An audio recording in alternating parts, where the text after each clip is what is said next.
Hello everyone. Today we will talk about how to fix the app of Moises. You will go to settings. Then we click on apps.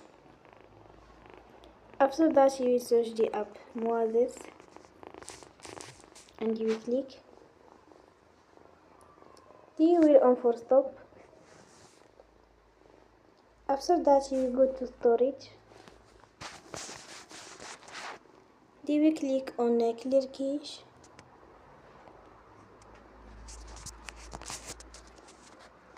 In the end, turn off your phone and you will restart your phone again. Don't forget to support us by like and subscribe. See you next time and thank you for attention.